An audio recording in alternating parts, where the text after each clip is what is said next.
Hey, we're back in Romans chapter 8, and we are in verses 26 and 27 today.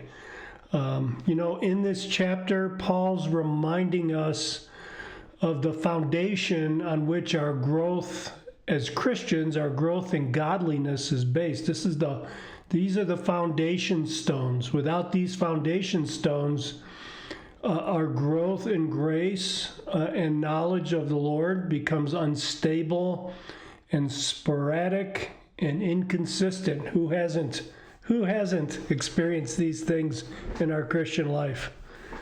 What are these building blocks? Well, that's what we've been going through in Romans chapter 8. Just to review for you, in verses 1 through 14, we talked about the deliverance from the law, deliverance from spiritual death, deliverance from physical death, and deliverance from our slavery to the flesh. These freedoms allow us the ability to pursue a godly life. On top of that, we've been talking about assurance. So deliverance is one set of foundation stones. Assurance is the other, our certainty, the unshakable expectation that we have for the future. Paul talks about our sonship, how our sonship is assured by the Lord, how in suffering the Lord is at work sustaining us and shaping us. Today we come to verse 26 and 27, and we talk about prayer. Paul talks about prayer here. Now, prayer, along with preaching and teaching the word and participating in the ordinances of the church, the baptism and the Lord's Supper, are what the church over a long period of time has called the common means of grace. These are ways that God works in the body, works in you to encourage you, to strengthen you, to enable you in your faith. So that's what Paul's talking about here. And he goes to probably what's one of the most neglected means of common grace that we have is prayer. Prayer is very neglected. So Paul addresses that. He begins in verse 26. Now in the same way. Well, what's he talking about here? Is the same way as what? Well, in the same way that the Spirit testifies to our sonship, back in verse 16. The same way the Spirit helps us in our suffering, in verse 23. So here the Spirit helps us in our weakness. That word there, translated weakness, we can translate spiritual inability, our spiritual inability. For some reason, prayer is neglected in most of our lives. Paul says the reason for that is spiritual inability. Look at the rest of the verse. We don't know what to pray for as we should. So what Paul is saying here is we lack spiritual insight. We can translate this and say, we don't know what to pray for, right? We don't know what we should be sitting down and praying for.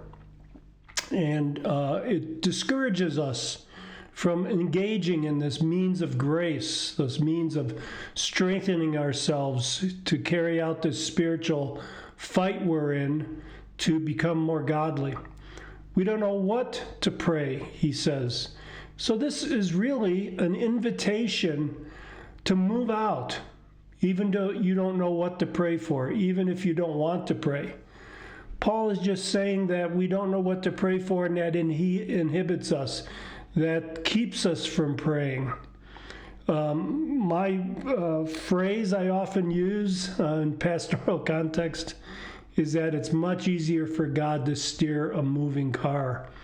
Paul is saying here, get the prayer car moving. Get into a prayer mode. Get it moving in your life. And you can expect, he says at the end of the verse, the Spirit himself will intercede. He'll come to your aid. The Spirit is a person. It's a distinct person, every bit as much God as God the Father and God the Son. Just as the Father elected you, the Son died for you, so the Spirit sustains you in your spiritual quest for holiness, what we call sanctification. The Spirit is for you. He wants to bring that means of grace into your life. As in every aspect of sanctification, we work with the Spirit. We don't work one without the other. The Spirit's not going to do it for us, and we can't do it without the Spirit. We and the Spirit have to work together. So Paul here is inviting us to move out in prayer and allow the Spirit to direct you and guide you. Look at verse 27. He who searches knows. You don't know what to pray for? He who searches the heart knows. The Spirit searches, knows, and intercedes. It draws you along. He moves us, he directs us when we don't know what to pray for. I don't know what your spiritual life is like or what your prayer life is like, but in my prayer life, I have experienced this more than once on a personal basis, this experience of not really knowing what I should be praying for.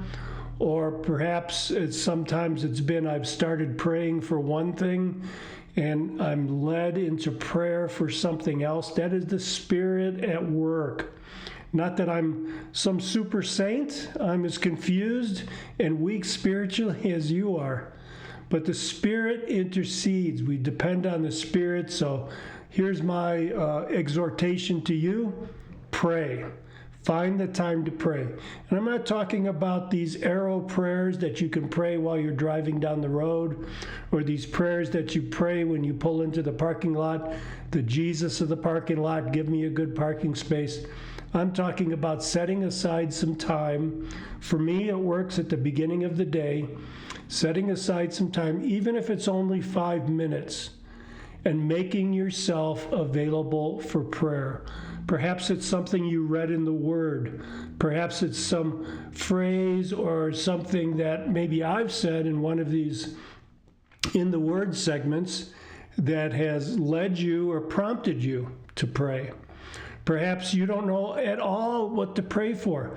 Just make yourself available, even if it's a short 5-minute time out, and make yourself available to pray and be patient. God will meet you. Paul says here, it's a promise. The Spirit himself intercedes for us with groanings too deep for words. He'll bring it from inside you. The Spirit will intercede. God bless you, brothers and sisters. Engage in prayer, that common means of grace.